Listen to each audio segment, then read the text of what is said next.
Programang ito ay rated SPG. Striktong patnubay at gabay ng magulang ang kailangan. Maaaring may masiselang tema, lengguwahe, karahasan, sexual, horror o droga na hindi angkop sa mga bata.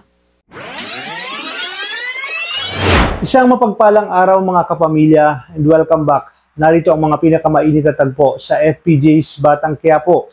Pagkatapos ma-promote ni Rigor ay agad nitong kinausap si Marites para sabihin na habang buhay silang magsasama.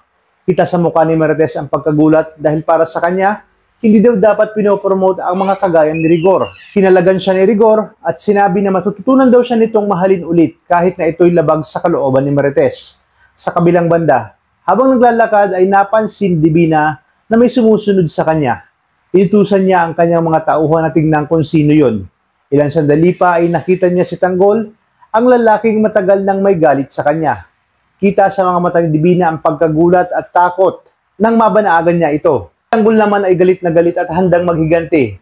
Bigla siyang sumugod at isa-isa niya pinabagsak ang mga tauhan ni Divina. Agad na bumaba si Divina at sinabi kay Brandon na nakapasok sa kanilang hotel itong si Tanggol. Pinag-utos naman ni Brandon na palibutan ang buong hotel para hindi na makalabas ng buhay si Tanggol. Habang si Ponggay naman ay nakipagkita na kay Mystery Man. Pagdating pala niya, ay agad siyang hinaras nito. Nabigla si Ponggay dahil hindi iyon ang napag-usapan. Pilit niyang ipinagtanggol ang kanyang sarili. Ito namang si Rocky Boy ay halatang sabik na mabembang itong si Ponggay. Dito, naglaban sila hanggang sa tuluyang maging marahas ang sitwasyon. At dahil mas malakas si Rocky Boy, napasuko na lang at napahiga si Ponggay na sobrang sakit at pagod na sa pagkikipaglabang kay Rocky Boy. Nagsisigaw siya at humingi ng tulong. Sakto naman na naroon din si Tanggol sa lugar at narinig ang kanyang boses. At siyang tumakbo at tinunton ang pinanggagalingan ng sigaw. Pagdating niya ay hindi agad siya nagdalawang isip na bugbugin at resbakan si Rocky Boy. Bakbakan siya hanggang sa tuluyan ng hindi makapalag ang kalaban.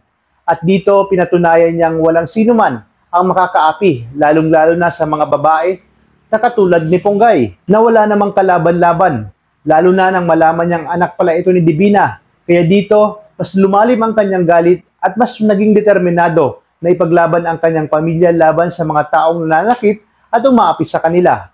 Naging pabor naman kay Marites na dinala siya ni Rigor sa kanilang bahay kesa sa presinto dahil mas makakagawa siya ng paraan upang matakasan ito.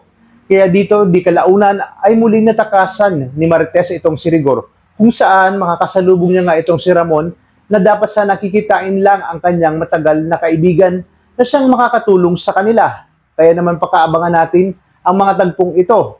Ito lang sa nag-iisang teleserye ng Sambayanan, ang FPJ's Batang Quiapo. Maraming salamat sa inyong panonood at pagpalain tayong lahat, kapamilya.